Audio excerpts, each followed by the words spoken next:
యెహోవా కొరకు ఎదురుచూచువారు నూతన బలము పొందుదురు. They that wait upon the Lord shall renew their strength.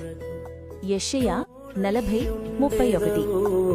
అంతము వరకు నీవు విడువావు, అందరూ విడచినను నీవు విడువావు, అందరూ విడచినను నూతన బలమును నా కోసగిదు, నూతన బలమును నా కోసగిదు.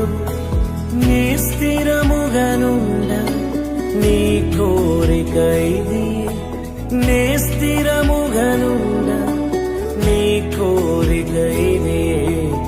ఈ లోకయాత్రలోనే సాగుచు డైలీ జీసస్ వర్డ్స్, హెబ్రాన్.